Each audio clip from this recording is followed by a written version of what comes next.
What up, this is Rama Screen covering movies, TV, and entertainment, and here's my review of Hulu's limited series, Looking for Alaska. Hey, before you watch this review, please subscribe to my channel, press that like button, and ring that bell so you can get notified whenever I post new videos. And if you would like to help support this channel, please do so at patreon.com/ramascreen. That's patreon.com/ramascreen.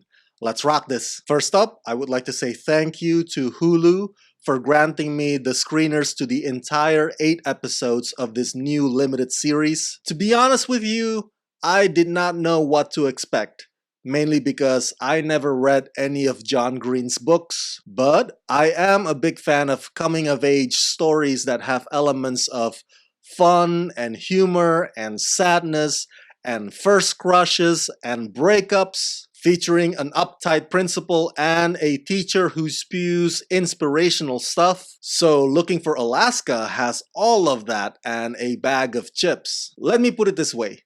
Looking for Alaska is the quintessential limited series for us fans of such films as Stand By Me, Breakfast Club, and My Girl. Based on John Green's novel of the same name, Looking for Alaska is set in 2005, and it centers around a teenager named Miles Pudge Halter, played by Charlie Plummer, who enrolls in a boarding school to gain a deeper perspective on life. There, he falls in love with a lively girl named Alaska Young, played by Kristine Froseth, who is part of the circle of loyal friends that enjoy pulling pranks on other classmates, until a tragedy forces them to re-examine the meaning of their friendship as they try to make sense of it all. Now, for those of you who've watched John Green's adaptations that previously hit the big screen, like The Fault in Our Stars or Paper Town, so just like those two titles, it's not really a spoiler for me to tell you to expect to shed some tears while watching Looking for Alaska. But I've gone way ahead of myself here a bit. I would like to firstly point out that the boarding school on this show looks like a summer camp. But hey, maybe it's just me, but the design and the environment are unlike any other boarding school I've ever seen, at least. Not really sure what the inspiration is for this setting, but the impression I get is, man, it must be nice that once the class is over, you can just go straight to taking a little trail hike in the woods. Now, because the year of the story is in 2005, the show goes above and beyond to include references and also video games from 2005. It's got several popular songs that graced the Billboard Top chart of that year. I know that 2005 for many of us is not that long ago, but those songs will bring a sense of nostalgia. Because the moment you hear them, you'll be like, oh man, that's my jam, yo! I haven't heard that shit in ages! Young actress Kristine Froseth is the one who plays the title character, Alaska Young. And is it just me, or do I keep seeing Kristine Froseth in everywhere I look nowadays? From Sierra Burgess is a Loser, to The Prey, to The Society, to Low Tide, and now this. I mean, she does have that leading star beauty that will take her far in this business. Her character, Alaska, is complicated.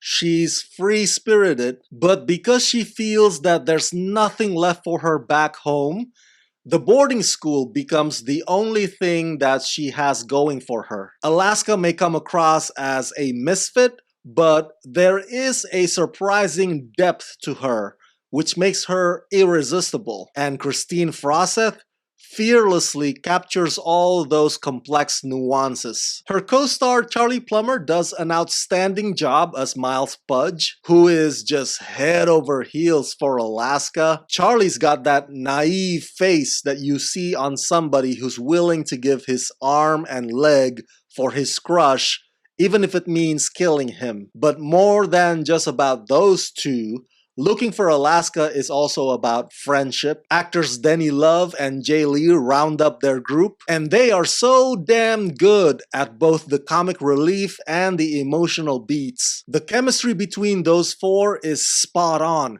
which is crucial because one of the major things that they do together as a team is pull pranks. Now, I was not a prankster when I was in high school, but I was always impressed by those who can easily and instantly come up with those crazy ideas. And the pranks in Looking for Alaska are definitely among this show's highlights. They're funny, they're creative, they're satisfying. You can't wait to root for Alaska and Pudge and their friends to retaliate on the jocks or the other stuck-up kids who look down on them. As the episodes progress, a certain revelation puts their friendship to the test, and it takes them a while to finally get to the point of healing and forgiveness. And the last couple of episodes will have you crying a few times, but there's also something sweet and profound about it as well. Again, I've never read John Green's books, but I'm glad that they went with the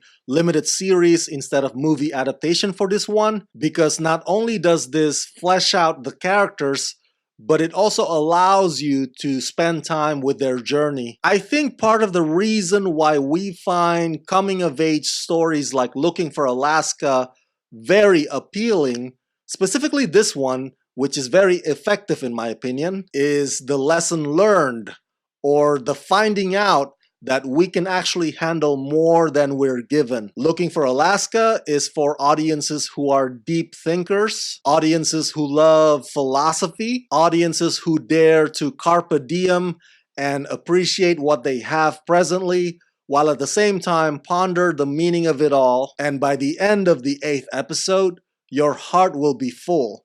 I know mine is. So don't miss out on one of this year's most life-affirming stories, Looking for Alaska.